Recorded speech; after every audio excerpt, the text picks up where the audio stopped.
Hello friends, welcome to JSV Shravan sir classes. నేను మీ Shravan sir. So ప్రస్తుతం chapter 4 public ఫైనాన్స్ని మనం deal చేస్తున్నాము. దీని ప్రభుత్వ విత్తం అని అంటారు తెలుగులో. Chapter 4 public finance. ఓకేనండి. ఇది తెలంగాణ బడ్జెట్ గురించి డిస్కషన్ ఉంటుంది. బడ్జెట్ లాస్ట్ ఇయర్ బడ్జెట్ వచ్చేసి 2025-26 అండ్ 26-27 బడ్జెట్ ఎస్టిమేషన్స్. ఇదైతే వచ్చేసి గడిచిన బడ్జెట్ ఏ విధంగా ఉంది, ప్రస్తుతం బడ్జెట్ ఏ విధంగా ఉంది, అండ్ ఈ గడిచిన బడ్జెట్ ప్రవేశపెట్టినప్పుడేమో అంచనాలు.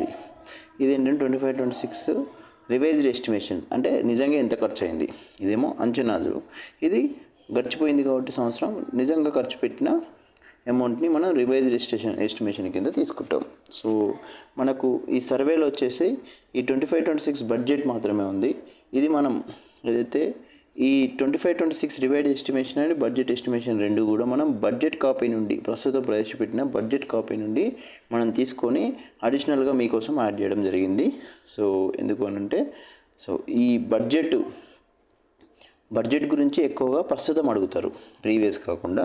సో కాబట్టి మన సర్వేలో ఇక్కడి వరకు ఇచ్చాడు. మనం మీకోసం యాడ్ చేసింది ఏంటంటే 25-26 రివైజ్డ్ ఎస్టిమేషన్ యాడ్ చేసాం, అండ్ 26-27 బడ్జెట్ కూడా ఇందులోనే యాడ్ చేసేసాం. సో బడ్జెట్ కూడా మీకు ఇందులో కవర్ అయిపోతుంది. సో అది మీరు గమనించగలరు. Next, Telangana budget at a glance 25-26 budget estimation and revised estimation and 26-27 budget estimation in కోట్లలో, క్రోర్స్. సో మొత్తం రిసీట్స్, రాబడులు, మొత్తం పోబడులు, నథింగ్ బట్ ఎక్స్పెండిచర్, చెల్లింపులు. ఇది జనరల్గా రెండు ఈక్వల్ ఉంటాయి. ఎందుకు అనంటే ఎంత ఖర్చు పెడతామో అంతే మనము ఏదైతే రిసీట్స్ సాధించడానికి ప్రయత్నం చేస్తాం. సార్ అలా ఎలా వస్తాయి సార్ అని అంటే, రిసీట్స్ అనేవి మనము ముందస్తు అంచనా వేస్తారు. ఒకవేళ దానికి ఆ అంచనా బదులు ఎంత రాబడులు మనకు రాగలుగుతాయో, సో దాని మందం మనం ఎక్స్పెండిచర్ చేస్తాం. ఒకవేళ ఎక్స్ట్రా ఎక్స్పెండిచర్ అయినా కూడా రాబడులలో మనం పెంచుకుంటాం. ఏ విధంగా పెంచుకుంటారు సార్ అని అంటే, మనం పన్నులు అట్లాంటివి పెంచుతారా? లేదు సార్. ఏం చేస్తారు? ఏ విధంగా పెంచుతున్నాం? ఈ క్యాపిటల్ రిసీట్స్లో అంటే నథింగ్ బట్ ఏంటంటే, మనం అప్పులు తీసుకొస్తాం. ఎంత అవసరమైతే అంత మనం అప్పులు తీసుకొస్తాం కాబట్టి ఆటోమేటిక్గా రిసీట్స్ కూడా అడ్జస్ట్ చేస్తాం, ఈక్వల్ అయిపోతుంది మనకు. గుర్తుపెట్టుకోండి. సో ఇక్కడ చూడండి, 3,04,000 కోట్లు, 3,04,000 కోట్లు, 2,81,000, 2,81,000. ఇక్కడ ప్రస్తుత బడ్జెట్ ఎంత పెట్టారు? 3,24,000 కోట్లు, 3,24,000 కోట్లు. ఇది బడ్జెట్. చెల్లింపులు రెండు ఈక్వల్ ఉంటాయి. సో అది గుర్తుపెట్టుకోవాలి మీరు. దాని తర్వాత ఫస్ట్ రాబడిలో చూద్దాం. మొత్తం రాబడులు ఎంత ఉంది, మొత్తం రాబడి, టోటల్ రిసీట్స్, మనకి ఎక్కడి నుండి ఇన్కమ్ వస్తుంది అది చూడాలి మనం. 25-26 బడ్జెట్లో అయితే 3,04,000 కోట్లు బడ్జెట్ అనేది ఎస్టిమేషన్ చేశారు, అంచనా వేశారు. 26-27లో 3,24,000 కోట్లు అంచనా వేశారు. అంటే ఒక 20,000 కోట్లు బడ్జెట్ అనేది సో ఎక్కువగా వస్తుంది అని చెప్పేసి అంచనా వేస్తున్నారు. ఓకేనండి. సో ఇదేంటిదనండి, ఆ 3 లక్షలలో మనకు అసలు ఖర్చు అయిన అమౌంట్ ఇది గమనించగలరు. 2,81,000 కోట్లు. ఇందులో మనకు రెండు రకాల రాబడులు ఉంటాయి, రెవెన్యూ రిసీట్స్, దాని తర్వాత క్యాపిటల్ రిసీట్స్. ఈ రెండు రకాలుగా తెలంగాణ గవర్నమెంట్కి కావచ్చు, ఏ రాష్ట్రానికి కావచ్చు, దేశానికి కావచ్చు ఇన్కమ్ అనేది వస్తుంది. రెవెన్యూ రాబడి లేదా మూడవ రాబడి. రెవెన్యూ రాబడి అంటే సో సాధారణంగా ప్రతి సంవత్సరం వచ్చే ఇన్కమ్ని రెవెన్యూ రాబడి అని అంటారు. అంటే రెవెన్యూ అంశాల నుండి వచ్చే రాబడిని రెవెన్యూ రాబడి అంటారు. మూలధన రాబడి, క్యాపిటల్ అంశాల నుండి వచ్చే రాబడిని మూలధన రాబడి అంటారు. సో రెవెన్యూ రాబడిలో కొన్ని అంశాలు ఉంటాయి, క్యాపిటల్ రాబడిలో కొన్ని అంశాలు ఉంటాయి. ఇది మనం ఎలా గుర్తుపెట్టుకోవాలి సార్? ప్రతిదీ చదివి రిమైండ్ చేయలేము కదా సార్, గుర్తుపెట్టుకోలేము సార్, బట్టి పట్టలేము కదా సార్ అని అంటే, రెవెన్యూ రాబడిలో ఏమేమి ఉంటాయి? చిన్న ట్రిక్ ఉంటుంది. ఏంటిదంటే, రెవెన్యూ రాబడిలో మనకు రెవెన్యూ రాబడి అంటే ఏదైనా ఒక సోర్స్ నుండి ప్రతి సంవత్సరము అదే సోర్స్ నుండి వచ్చిందనుకోండి, ప్రతి సంవత్సరం వస్తుంది అనుకోండి ఇన్కమ్ అనేది, దాన్ని రెవెన్యూలో పెడతారు. అర్థమైందని? ఒకవేళ వన్ టైమే వచ్చిందనుకోండి, ఒకటేసారి రాబడి వచ్చింది అక్కడి నుండి, దాన్ని క్యాపిటల్ అంటారు. గుర్తుపెట్టుకోండి. ఒకటేసారి వస్తుంది. ఓకేనండి, ఒకటేసారి వస్తుంది. ఆ డబ్బులు అనేవి ఒకటేసారి వస్తాయి, వన్ టైం సెటిల్మెంట్. దాంతో మళ్ళీ రావు, ఆ సోర్స్ నుండి రావు. వేరే సోర్స్ నుండి తెప్పించుకోవచ్చు కావాలంటే. ఆ సోర్స్ నుండి ఒకటేసారి వస్తాయి. ఆ సోర్స్ నుండి రిపీటెడ్గా వచ్చింది అనుకోండి రెవెన్యూ అంటారు, గుర్తుపెట్టుకోండి. అంటే ఎగ్జాంపుల్ ఏంటంటే ఇప్పుడు మనకు పన్నులు ఉందనుకోండి, ఒకటి పన్ను ఏదైనా ఉంది, ఆ పన్నులు అనేవి ప్రతి సంవత్సరం ఉంటాయి. ప్రతి సంవత్సరం ఆ పన్ను నుండి ఎక్సైజ్ పన్ను ఉంటే ఎక్సైజ్ ట్యాక్స్ నుండి ప్రతి సంవత్సరం మనకి ఎక్సైజ్ ట్యాక్స్ అనేది ఇన్కమ్ వస్తుంది. స్టేట్ జిఎస్టీ ప్రతి సంవత్సరం ఇన్కమ్ వస్తుంది. సో ఇట్లాంటి ప్రతి సంవత్సరం వచ్చేటివి ఉన్నాయండి రెవెన్యూ, దాన్ని రెవెన్యూ రిసీట్స్ అంటారు. ఓకేనండి. సో అది మనం ఇక్కడ ఏంటిది ఒకటేసారి వస్తుంది ఆ సోర్స్ నుండి. ఫర్ ఎగ్జాంపుల్ క్యాపిటల్ ఇన్వెస్ట్మెంట్ అంటే ఏదైనా క్యాపిటల్ అంటే బెస్ట్ ఎగ్జాంపుల్ ఏంటంటే మనకు అప్పులు అనుకోండి. ఒక సోర్స్ నుండి మనము అప్పు అనేది సో ఒకటేసారి తీసుకోగలుగుతాం. దాని తర్వాత ఏంటంటే ఆ అప్పు ఒకటేసారి తీసుకోగలుగుతాం. ప్రతి సంవత్సరం మనకు అప్పు ఇవ్వడు కదా ఇచ్చేవాడు. సో ఒకటేసారి అప్పు తీసుకుంటాం, దాని తర్వాత మనం తీరుస్తూ ఉంటాం. ఎవ్రీ మంత్ ఇంట్రెస్ట్ కట్టి తీరుస్తూ ఉంటాం. అసలు కట్టి తీరుస్తుంటాం అగ్రిమెంట్ ప్రకారం. సో అప్పులు జనరల్గా క్యాపిటల్ రిసీట్స్లో ఉంటాయి. సో ఇక్కడ ఏంటిది రెగ్యులర్గా వచ్చేటి ఎవ్రీ ఇయర్ ఒక సోర్స్ నుండి కంపల్సరీగా వచ్చేటి ఇక్కడ ఉంటాయి. ఇంకోటి మూలధన అంటే మనం రెవెన్యూ అంటే మీకు తెలిసిందే. మూలధనం అంటే ఏదైనా మూలధనాన్ని స్థాపించేవి అంటే ఏదైనా క్యాపిటల్ ఇన్వెస్ట్మెంట్స్ ఏదైనా మూలధనం అంటే ఒకటేసారి వస్తే దాన్ని మూలధనం అంటాం. ఇంకోటి సో ఒకటేసారి మనం ఏదైనా పెట్టుబడి పెట్టామనుకోండి, మూలధన పెట్టుబడి పెట్టాము అంటే వన్ టైమే ఇన్వెస్ట్మెంట్ చేసాము దీని మీద, దాని నుండి వచ్చే ఇన్కమ్ ఏదైతే ఉంటుందో దాన్ని కూడా క్యాపిటల్ నుండి తీసుకుంటాం. అంటే లాభాలు ఉంటాయి. లాభాలు ప్రతి సంవత్సరం వస్తాయని గ్యారెంటీ ఉందా? లేదు. పన్నులు ప్రతి సంవత్సరం వస్తాయి, కానీ లాభాలు రాకుంటే నష్టాలు కూడా వస్తాయి కదండి. కాబట్టి ఏదైనా మనం ఒక కంపెనీ పెట్టడం అనేది, గవర్నమెంట్ ఒక పెద్ద సంస్థని పెట్టడం అనేది, ఫర్ ఎగ్జాంపుల్ ఎన్టీపీసీ, ఆర్టీసీ ఇట్లాంటి సంస్థ నుండి వచ్చే ఇన్కమ్ ఏదైతే ఉంటుందో అది మనకు క్యాపిటల్ అని అనవచ్చు. అర్థమైందండి. మూలధన రాబడి, మూలధన ఆస్తుల నుండి, స్థిరాస్తుల నుండి వచ్చే ఆదాయాన్ని కూడా మనం క్యాపిటల్ రిసీట్స్గా చెప్పుకోవచ్చు. స్థిరాస్తుల నుండి ఓకేనండి. సో అది దాని తర్వాత ఈ విధంగా అంటే అందులో రెవెన్యూలో మనకు రెవెన్యూ ఉంటాయి, స్థిరాస్తుల నుండి వచ్చే ఆదాయాన్ని కూడా మనం క్యాపిటల్ అనొచ్చు. ఓకేనండి.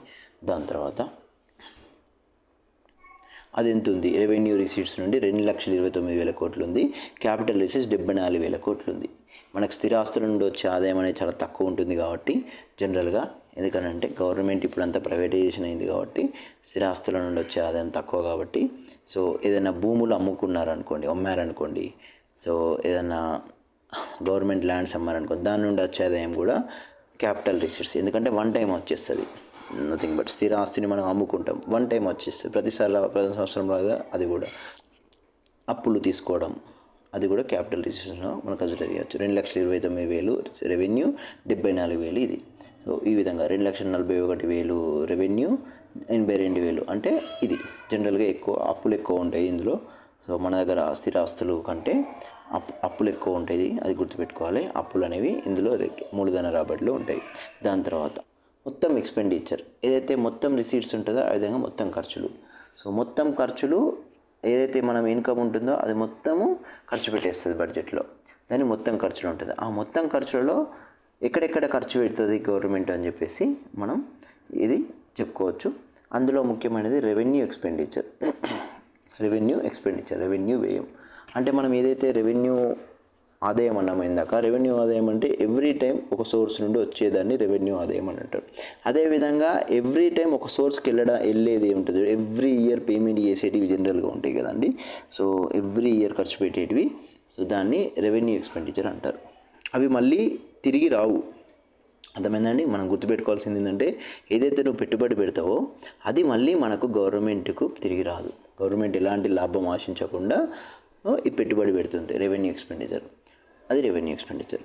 ఎగ్జాంపుల్ ఏంటి సార్ అని అంటే, ప్రతి సంవత్సరం మనకు గవర్నమెంట్ ఇచ్చే శాలరీలు, ఎంప్లాయీలకు ఇచ్చే శాలరీలు, దాని తర్వాత మనం సంక్షేమ పథకాలు, ఈ సంక్షేమ పథకాలన్నీ కూడా మనకు రెవెన్యూ ఎక్స్పెండిచర్ కిందకే వస్తాయి. తర్వాత ఏదైనా కూడా గవర్నమెంట్ ఆస్తులు క్రియేట్ చేసుకోకుండా, లాభాపేక్ష లేకుండా చేయడం, రిటర్న్ ఎక్స్పెక్ట్ చేయకుండా చేయడాన్ని రెవెన్యూ ఎక్స్పెండిచర్ అని అంటారు. దాని తర్వాత క్యాపిటల్ ఎక్స్పెండిచర్, మూలధన వ్యయం అని అంటే మూలధనం ఏదైతే స్థిరాస్తి క్రియేట్ చేయడానికి, సో స్థిరాస్తులు క్రియేట్ చేయడానికి చేసిన ఖర్చుని ఏమంటారు, క్యాపిటల్ ఎక్స్పెండిచర్ అంటారు. ఫర్ ఎగ్జాంపుల్ ఏంటంటే ఏదైనా ఒక ప్రాజెక్ట్ కట్టడం, ఒక ప్రాజెక్ట్ కట్టి సో దాని నుండి ఆదాయాన్ని పొందడం, ఓకేనండి. ఏదైనా మూలధనాన్ని క్రియేట్ చేయడం, ఒక పెద్ద బిల్డింగ్ కట్టడం, సో ఒక పెద్ద కంపెనీ కట్టడం, ఒక గవర్నమెంట్ సో కంపెనీ కట్టడం, అర్థమైందండి. ఫర్ ఎగ్జాంపుల్ మనకు బిహెచ్ఈఎల్ లాంటి కంపెనీస్, ఇట్లాంటి గవర్నమెంట్ కంపెనీలు కట్టి దాని నుండి లాభాలు పొందాలని చూడడం ఏంటంటే, లాభాలు పొందే ఉద్దేశంతో కట్టడాన్ని ఏమంటారంటే క్యాపిటల్ ఎక్స్పెండిచర్. ప్రస్తుతం 4th సిటీ ఉంది కానీ అక్కడ హైటెక్ సిటీ లాంటి ఒక సైబర్ టవర్స్ లాంటి ఒకటి కట్టేసి గవర్నమెంటే కట్టి దానిలో సాఫ్ట్వేర్ కంపెనీలకు కావచ్చు, రిమైనింగ్ కంపెనీలకు కావచ్చు రెంట్స్కి ఇవ్వడం, దానివల్ల రెంట్స్ వస్తాయి గవర్నమెంట్కి. సో అట్లాంటి స్థిరాస్తి క్రియేట్ చేయడానికి స్థిరాస్తులు సృష్టించడానికి ఏర్పాటు చేసే ఖర్చుని ఏమంటారంటే క్యాపిటల్ ఎక్స్పెండిచర్ అని అంటారు. దాని తర్వాత లోన్స్ అండ్ అడ్వాంటేజ్ అంటే షార్ట్ టర్మ్ 90 days అంటే 90 రోజుల కంటే తక్కువగా తీసుకునే లోన్స్, 90 రోజుల కంటే తక్కువగా తీసుకున్న లోన్స్ని చెల్లించడం లోన్స్ అండ్ అడ్వాన్సెస్. ఓకేనండి. ఆర్బీఐ దగ్గర 90 days కంటే తక్కువ పీరియడ్తో చెల్లించే లోన్స్ ఉంటాయి కొన్ని, దాన్ని లోన్స్ అండ్ అడ్వాన్సెస్ అంటారు. క్యాపిటల్ డిస్బర్స్మెంట్ అంటే ఏంటిది, మూలధన పని లాంగ్ టర్మ్, 90 రోజుల కంటే ఎక్కువ లోన్స్ ఉంటాయి కదా, సో వాటిని లాంగ్ టర్మ్ క్యాపిటల్ డిస్బర్స్మెంట్ అంటారు. అర్థమైందండి. సో ఇది దాని తర్వాత ఇది టోటల్ ఇలా అన్నీ కలిపితే టోటల్ ఎక్స్పెండిచర్ కలిపితే 3,04,865 కోట్లు. ఓకేనండి. ఇక్కడ ఇది 26-26లో ప్రస్తుత బడ్జెట్లో 3,24,000 కోట్ల బడ్జెట్. మన బడ్జెట్ ఎంత, 3,24,000 కోట్ల బడ్జెట్, దానికి సంబంధించింది. ఓకేనండి. అంటే ఇక్కడ మనం అబ్జర్వ్ చేయాల్సింది ఏంటి సార్ అంటే రెవెన్యూ రిసీట్స్, క్యాపిటల్ రిసీట్స్ ఏది ఎక్కువ ఉంది, రెవెన్యూ రిసీట్స్ అనేది ఎక్కువ ఉంది. ఓకేనండి. రెవెన్యూ రాబడి ఎక్కువ ఉంటుంది క్యాపిటల్ కంటే, అది గుర్తుపెట్టుకోవాలి. సో రెవెన్యూ రాబడి ఎక్కువ ఉండడం అనేది ఏ రాష్ట్రానికైనా మంచిది. ఎందుకంటే క్యాపిటల్ రాబడి అని అంటే జనరల్గా అప్పులే ఉంటాయి, ఎందుకంటే రాష్ట్రం క్రియేట్ చేసిన ఆస్తులు తక్కువ కాబట్టి, సో రాష్ట్రం లాభాపేక్ష లేకుండానే ఖర్చు పెడుతూ ఉంటుంది కాబట్టి, సో జనరల్గా ఇవి అప్పుల రూపంలోనే వస్తాయి ఎక్కువగా మనకు. రెవెన్యూ వ్యయం అని వచ్చేసి మనకు 2,34,000 కోట్లు ఉంది రెవెన్యూ వ్యయం. అంటే ఈ ఏదైతే లాభాపేక్ష లేకుండా చేసే ఖర్చుని రెవెన్యూ వ్యయం అంటారు. రిటర్న్ ఎక్స్పెక్ట్ చేయదు దీని నుండి. సో ఏదైతే సంక్షేమ పథకాలు కాబట్టి ప్రతి సంవత్సరం ఏదైతే రెగ్యులర్గా చెల్లించాల్సినవి ఉంటాయో, సో అది శాలరీస్ కావచ్చు, సంక్షేమ పథకాలు కావచ్చు, వీటిని ఏమంటారు అని అంటే రెవెన్యూ వ్యయం అంటారు. రెవెన్యూ వ్యయంలో మనం ప్రతి సంవత్సరం చేసే ఖర్చుని ప్రతి సంవత్సరం ఇచ్చేది. ఇప్పుడు వడ్డీ చెల్లింపులు కూడా రెవెన్యూ వ్యయం కిందకి వస్తుంది. ఎందుకు సార్ అని అంటే మనం ప్రతి సంవత్సరం వడ్డీ చెల్లింపులు ఇవ్వాలి. అసలు చెల్లించడం అనుకోండి, ఇక్కడ నుండి అప్పులు తీసుకుంటాం, ప్రతి సంవత్సరం వడ్డీ చెల్లించాలి. ఆ వడ్డీ అనేది ప్రతి సంవత్సరం చెల్లించాలి కాబట్టి దాన్ని మనం రెవెన్యూ వ్యయం కింద తీసుకుంటాం, రెవెన్యూ ఎక్స్పెండిచర్ కింద. అదే అసలు చెల్లించడం అనుకోండి, అది మూలధన వ్యయం కిందకి వస్తుంది. అసలు చెల్లిస్తే ఎక్కడికైతే మనం తీసుకున్న అప్పు అనేది క్లోజ్ అయిపోతుంది, వన్ టైం సెటిల్మెంట్ చేస్తారు. ఆ వన్ టైం అసలు పేమెంట్ చేయడం అనేది ఏదైతే క్యాపిటల్ ఎక్స్పెండిచర్ మూలధన వ్యయం, వడ్డీలు చెల్లించడం అనేది ఏంటిదంటే ఇది రెవెన్యూ వ్యయం. ఇది మనం చూడాలి, ఈ లాజిక్ అనేది మనం అర్థం చేసుకోవాలి. ఎగ్జామ్లో అడిగే ఛాన్స్ వడ్డీ చెల్లింపులు అనేది దీని కిందకి వస్తుంది, రెవెన్యూ వ్యయం కిందకి వస్తుంది. అసలు చెల్లింపులు అనేది క్యాపిటల్ ఎక్స్పెండిచర్ కిందకి వస్తుంది, గుర్తుపెట్టుకోండి. అసలు చెల్లింపులు క్యాపిటల్ ఎక్స్పెండిచర్, ఎందుకంటే ఒకసారి చేస్తాం, ఇదేమో మనం ప్రతి సంవత్సరం చేస్తాం కాబట్టి. దాని తర్వాత లోన్స్ అండ్ అడ్వాంటేజ్ ఇది ఎంత ఉంది, మనకు రెవెన్యూ వ్యయం అనేది 2,34,000 కోట్లు ఉంది. ఇందులో ఈ సంవత్సరం 26-27, పోయిన సంవత్సరం ఎంత ఉంది, 2,26,000 కోట్లు రెవెన్యూ వ్యయం అనేది. రెవెన్యూ వ్యయం జనరల్గా ఎక్కువ ఉంటుంది. దాని తర్వాత 19,369,000 కోట్లు వడ్డీ చెల్లింపులకు పోతుంది. మన గవర్నమెంట్ చెప్తుంది, పాత గవర్నమెంట్ చేసిన అప్పులకు మేము వడ్డీలు చెల్లించడానికే మాకు చాలా ఖర్చు అవుతుంది అని చెప్పేసి గవర్నమెంట్ రిపీటెడ్గా చెప్తుంటుంది, మీకు అబ్జర్వ్ చేస్తారు. సో ఈ విధంగా మేము పాత గవర్నమెంట్ చేసిన అప్పులకు మేము వడ్డీలు చెల్లిస్తున్నాము ప్రతి సంవత్సరం. లాస్ట్కి ఏంటిది 19,369,000 కోట్లు, 69 కోట్లు, 19,369 కోట్లు, దాని తర్వాత 21,000 కోట్లు ఈ సంవత్సరం, అంటే పెరిగింది. ఇంకా యాక్చువల్గా ఎంత చేశారు, 19,369 సేమ్ చేశారు అనుకున్న దానికి. దాని తర్వాత క్యాపిటల్ ఎక్స్పెండిచర్ మూలధన వ్యయం ఏంటిది 36,504 కోట్లు, దాని తర్వాత 47,000 కోట్లు, ప్రస్తుతం 47,000 కోట్లు, పోయిన బడ్జెట్లో 36,000 కోట్లు. ఇది ఏంటి సార్ అని అంటే క్యాపిటల్ ఎక్స్పెండిచర్. ఏదైనా స్థిరాస్తులు అంటే ఫర్ ఎగ్జాంపుల్ ఒక ప్రాజెక్ట్ కట్టడం, స్థిరాస్తి క్రియేట్ చేయడానికి, అర్థమైందండి. సో స్థిరాస్తి క్రియేట్ చేయడానికి వన్ టైం కడతారు. ఫర్ ఎగ్జాంపుల్ ఒక కాళేశ్వరం ప్రాజెక్ట్ కట్టడం క్యాపిటల్ ఎక్స్పెండిచర్. అట్లాంటి స్థిరాస్తి క్రియేట్ చేయడానికి చేసినవి ఏంటంటే సో ఇది 36 అంటే మళ్ళీ రిటర్న్ ఎక్స్పెక్ట్ చేయాలి. అందులో మనం పన్నులు అవి ఇవి చేసి నథింగ్ బట్ ఏంటంటే పన్నులు కట్టి లేకుంటే వాటర్ ఇచ్చిన వాళ్ళకు వాళ్ళ దగ్గర నుండి మనం కలెక్ట్ చేయడము ఇట్లాంటిది ఉంటే మాత్రమే మనం క్యాపిటల్ ఎక్స్పెండిచర్ తీసుకుంటాం. స్థిరాస్తి మనకు గవర్నమెంట్కి లాభం ఉండాలి రిటర్న్గా. అది 47,000 crores. దాని తర్వాత loans and advances. For example రోడ్లు వేసి టోల్ గేట్ వసూలు చేయడం, సో అది కూడా క్యాపిటల్ ఎక్స్పెండిచర్ కిందకి వస్తుంది. దాని తర్వాత loans and advances. Short term loans 90 రోజుల టెంపరీ అడ్జస్ట్మెంట్స్ కోసం గవర్నమెంట్ ఆర్బీఐ దగ్గర లోన్స్ తీసుకుంటుంది. సో అది షార్ట్ టర్మ్ లోన్స్ అంటారు. లోన్స్ అండ్ అడ్వాన్సెస్, లోన్లు మరియు అడ్వాన్స్లు అంటారు తెలుగులో. ఓకేనండి. సో దీని గతంలో మీన్స్ అండ్ వేజెస్ అని కూడా అనేవాళ్ళు. దాని తర్వాత క్యాపిటల్ డిస్బర్స్మెంట్, మూలధన పంపిణీ. లాంగ్ టర్మ్ 90 days కంటే ఎక్కువగా ఉన్న ఏదైతే లోన్లు ఉంటాయో వాటిని పే చేయడము క్యాపిటల్ డిస్బర్స్మెంట్. ఓకేనండి. ఇది 22,000 crores. ఈ విధంగా టోటల్ మొత్తం చెల్లింపులు ఏవైతున్నాయో మొత్తం ఖర్చులు, so expenditure 3,44,000 crores. Last time 3,24,000 crores ప్రస్తుత బడ్జెట్. ఓకేనండి. దీనికి ఎగ్జాక్ట్గా ఖర్చు అయింది 2,81,000 ఖర్చు అయింది. దాని తర్వాత ఇందులో కొన్ని టర్మినాలజీస్. ఓకేనండి. సో ఇది మనకు సర్వేలు ఇవ్వలేదు, మనకు, కానీ మనమే బడ్జెట్ నుండి మనం డిరైవ్ తీసుకున్నాం. రెవెన్యూ సర్ప్లస్ ఎంత ఉంది, రెవెన్యూ మిగులు అనేది. రెవెన్యూ మిగులు అంటే రెవెన్యూ రాబడి మైనస్ రెవెన్యూ వ్యయం. రెవెన్యూ రాబడి నుండి రెవెన్యూ వ్యయం 1-3. ఈ 1-3 చేస్తే రెవెన్యూ మిగులు వస్తుంది. జనరల్గా ఏంటంటే రెవెన్యూ మిగులు ఉంటే ఆర్థిక క్రమశిక్షణ పాటిస్తున్నట్టు, రెవెన్యూ లోటు ఉంటే రాష్ట్రం అనేది ఏంటంటే ఆర్థిక క్రమశిక్షణ లేనట్టు దాని అర్థం. కాబట్టి రెవెన్యూ మిగులు ఉండేలాగా చూసుకుంటారు జనరల్ ఏ గవర్నమెంట్ అయినా కూడా. సో దాని తర్వాత ఇది 2,738 crores అనుకుంటే లాస్ట్ బడ్జెట్లో 591 రియల్గా రెవెన్యూ మిగులు వచ్చింది. ప్రస్తుత బడ్జెట్లో 6,857 crores. ఇది ఎగ్జామ్లో అడిగే ఛాన్స్ ఉంటుంది. ప్రస్తుత బడ్జెట్లో రెవెన్యూ మిగులు అనేది ఎంత ఉంది అంటే 6,857 crores. Last time 2,700. 6,857 crores. 6,857 ఇక్కడ చూడొచ్చు. 5, 6, 7, 8 కంటిన్యూ 4 డిజిట్లనే ఉన్నాయి. దాని తర్వాత ఫిజికల్ డెఫిసిట్ విత్ లోటు అంటే ఏంటిదంటే ప్రస్తుత సంవత్సరం తీసుకొచ్చే అప్పు మొత్తాన్ని ఫిజికల్ డెఫిసిట్లో మనం చూడవచ్చు.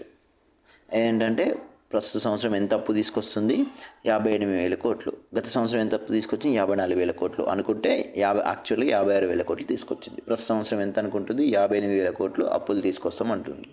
దాన్ని ఏంటంటే ఫిజికల్ డెఫిసిట్ అంటారు. విత్త లోటు అంటే మన దగ్గర ఉన్న ఇన్కమ్ లేకపోవడం వల్ల ఆ విత్తం అనేది లోటు ఉంది, ఆ లోటును పూడ్చడానికి ఏం చేస్తారు, అప్పు తీసుకొస్తారు.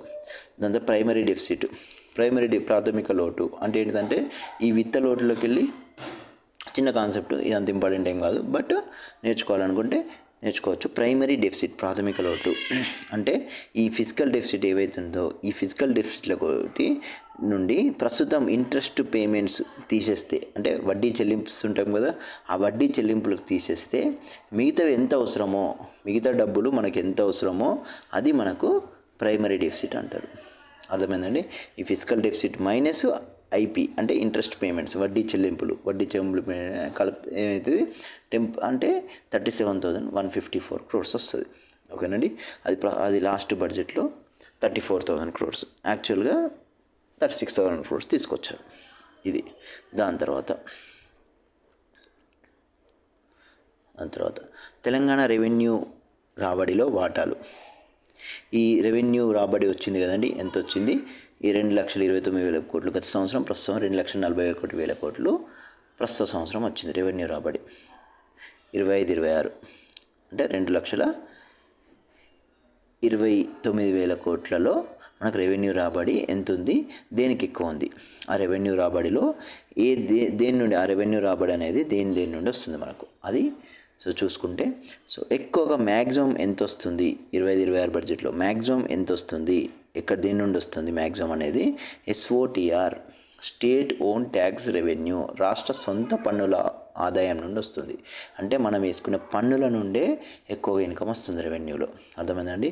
ఆ పన్నులు ఏదైతే మనం చాలా పన్నులు ఉంటాయో, సో సో జిఎస్టీ కావచ్చు, sales tax, excise, stamps, motor vehicles ఇట్లాంటివన్నీ పన్నులు ఉంటాయో సో ఆ పన్నుల నుండి వచ్చే ఇన్కమే ఎక్కువగా ఉంది. అంటే శుభ పరిణామం. అంటే మన రాష్ట్ర సొంత ఆదాయం నుండి ఎక్కువ డబ్బులు రావడం అనేది అది గుడ్ థింగ్ ఒక రాష్ట్రానికి.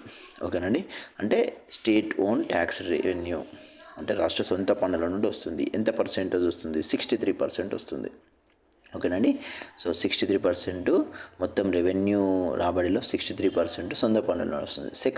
సెకండ్ అని మెన్షన్ చేశాను, 1, 2 అని మెన్షన్ చేశాను. ఈ ఆర్డర్ అనేది ఎగ్జామ్లో అడుగుతారు. సెకండ్ నాన్ ట్యాక్స్ రెవెన్యూ అంటే రాష్ట్రంలోనే పన్నులు కాకుండా ఇతర రెవెన్యూ నుండి వచ్చేది నాన్ ట్యాక్స్ రెవెన్యూ. పన్నేతర రెవెన్యూ రాష్ట్రంలోనే 13.8%.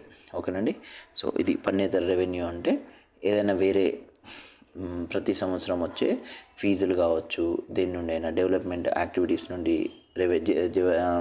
జనరేట్ అయ్యే రెవెన్యూ కావచ్చు, ఇట్లాంటివి సో ప్రతి సంవత్సరం వచ్చేదాన్ని ఏమంటారు అంటే నాన్ ట్యాక్స్ రెవెన్యూ అంటారు. ఓకేనండి. తర్వాత షేర్ ఆఫ్ ట్యాక్స్ కాకుండా, షేర్ అంటే ఫిక్స్డ్ ఉంటుంది, ఇదేమో ఫిక్స్డ్ ఉండదు, ఒక్కో సంవత్సరం వస్తుంది ఒక్కో సంవత్సరం అట్లా ఫిక్స్డ్ ఉండదు. సో దాని తర్వాత పన్నులు కాకుండా వేరేవన్నట్టు. సో 29,000 కోట్లు షేర్ ఆఫ్ సెంట్రల్ ట్యాక్సెస్, 29,000 కోట్లు థర్డ్ ప్లేస్ వచ్చింది. అంటే సెంట్రల్ గవర్నమెంట్ నుండి వచ్చే ట్యాక్సులు, సెంట్రల్ ట్యాక్సెస్ ఇదేంటిది థర్డ్ ప్లేస్. అంటే మనకేంటంటే ఆర్థిక సంఘం ఆర్టికల్ 280 ప్రకారము ఆర్థిక సంఘం ఉంటుంది, ఫైనాన్స్ కమిషన్ ఉంటుంది కదండి. ఆ ఫైనాన్స్ కమిషన్ ఎవరు ఏర్పాటు చేస్తారు? రాష్ట్రపతి, ప్రెసిడెంట్ ఏర్పాటు చేస్తారు. ఆ ఫైనాన్స్ కమిషన్ నిధులు 41% కేంద్రం రాష్ట్రాలకు ఇస్తుంది. అందులో అప్రాక్సిమేట్లీ 2% చేంజ్ మనకు తెలంగాణకు వస్తుంది. అది ఎంత ప్రతి సంవత్సరం కంటే 29,900 కోట్లు వస్తుంది, 13%.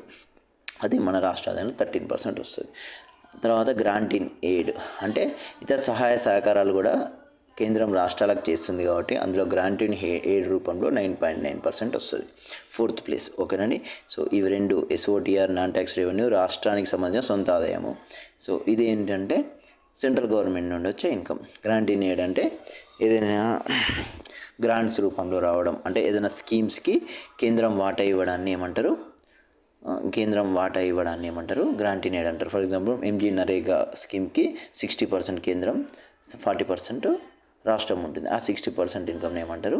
సో గ్రాంట్ ఇన్ ఎయిడ్ అంటారు. సహాయ సహకారాలు అందించడాన్ని స్కీమ్స్కి కావచ్చు, డెవలప్మెంట్ యాక్టివిటీస్ కావచ్చు, ఇంకేదైనా సో మనకు ఇవ్వడాన్ని గ్రాంట్ ఇన్ ఎయిడ్ అంటారు.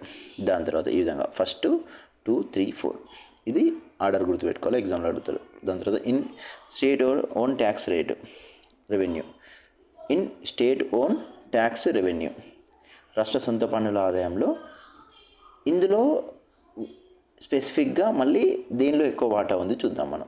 దీనిలో ఎక్కువ వాటా ఉందంటే ఎస్జిఎస్టీలో ఎక్కువ వాటా ఉంది. అంటే రాష్ట్ర పన్నులోనే మళ్ళీ ఎస్జిఎస్టీ స్టేట్ జిఎస్టీ ఉంటుంది కదండి, జిఎస్టీ ద్వారా వచ్చే ఇన్కమ్ ఎక్కువ ఉంది. జిఎస్టీ ద్వారా వచ్చే ఇన్కమ్. దాని తర్వాత సెకండ్ సేల్స్ ట్యాక్స్ నుండి వచ్చే ఇన్కమ్, వ్యాట్ సేల్స్ ట్యాక్స్ అమ్మకం పన్నుల నుండి వచ్చే income.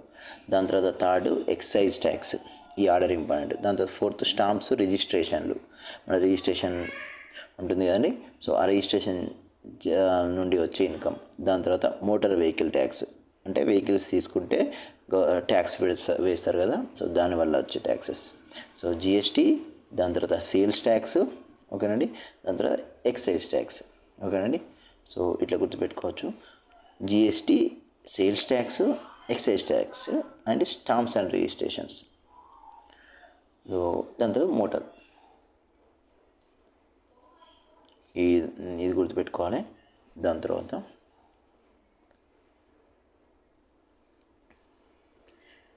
Next revenue expenditure, revenue వ్యయం ఎంత ఉంది? రెవెన్యూ వ్యయం అనేది రెవెన్యూ ఎక్స్పెండిచర్ ఎంత ఉంది? ఇందాక మనం ఏం చూసుకున్నాం? రెవెన్యూ ఇన్కమ్ చూసుకున్నాం, రెవెన్యూ రాబడి. ఇది రెవెన్యూ వ్యయం వచ్చేసి మనకు అకార్డింగ్ టు 25-26 బడ్జెట్ ప్రకారము 2,26,000 కోట్లు ఉంది. అందులో రెవెన్యూ వ్యయం అనేది జనరల్గా 2 రకాలుగా చేస్తుంది గవర్నమెంట్. ఒకటి అభివృద్ధియేతర వ్యయం, నాన్ డెవలప్మెంట్ యాక్టివిటీస్ అంటే అభివృద్ధికి సంబంధం లేకుండా చేసే వ్యయం, అభివృద్ధి కాదు దీనివల్ల. దాని తర్వాత డెవలప్మెంట్ వ్యయం, అభివృద్ధికి స్పెసిఫిక్గా చేసే వ్యయం. అభివృద్ధియేతర వ్యయం అంటే ఏంటిది? సాలరీలు, ఎంప్లాయీలకు సాలరీలు ఇవ్వడం, ఇట్లాంటివి అభివృద్ధియేతర వ్యయం. Non development. దీనివల్ల జనరల్గా కొత్తగా డెవలప్మెంట్ అయ్యేది ఏం లేదు. సో కాబట్టి ఇది ఎంత పర్సెంట్, 21% ఉంది, 47,000 కోట్లు ఉంది. తర్వాత డెవలప్మెంట్ ఎక్స్పెండిచర్, అభివృద్ధి వ్యయం 1,79,000 కోట్లు ఉంది. ఇది ఎక్కువ ఉంది అంటే గుడ్ థింగ్. అభివృద్ధియేతర వ్యయం అనేది ఎక్కువ ఉండడం అనేది అభివృద్ధి వ్యయం అనేది ఎక్కువ ఉండడం అనేది గుడ్ థింగ్, మంచి శుభ పరిణామం. 78.9% ఉంది. అందులో 2 రకాలు, అభివృద్ధి వ్యయంలో కూడా 2 రకాలు ఉంటుంది. ఒకటి సోషల్ సర్వీసెస్, 2 ఎకనామిక్ సర్వీసెస్. ఓకేనండి. ఇందులో సామాజిక సేవలు అని చెప్పి ఆర్థిక సేవలని 2 రకాలుగా డివైడ్ చేశారు. అంటే సామాజిక సేవలు, సోషల్ సర్వీసెస్, సమాజానికి సంబంధించిన ఏదైతే మినిమం నీడ్స్ ఉంటాయో వాటిని ఫుల్ఫిల్ చేయడానికి, కనీస అవసరాలు ఫుల్ఫిల్ చేయడానికి గవర్నమెంట్ చేసే వ్యయాన్ని సామాజిక సేవలు అంటారు, సోషల్ సర్వీసెస్. ఫర్ ఎగ్జాంపుల్ గృహాలు, ఇప్పుడు ఇందిరమ్మ ఇళ్ళు కావచ్చు, తర్వాత విద్యకు చేసే ఖర్చు, వైద్యానికి చేసే ఖర్చు ఇట్లాంటివి అయితే మన ఆరోగ్యశ్రీ ఇట్లాంటివి, తర్వాత పెన్షన్స్ ఇవ్వడము, తర్వాత వెల్ఫేర్ స్కీమ్స్ ఇవ్వడము, వీటన్నిటిని మనం సోషల్ సర్వీసెస్ కిందకి తీసుకొస్తాం. అభివృద్ధి వ్యయం కిందకి తీసుకుంటాం, దాని తర్వాత సోషల్ సర్వీసెస్ కిందకి తీసుకుంటాం. అదెంత, 1,10,000 కోట్లు.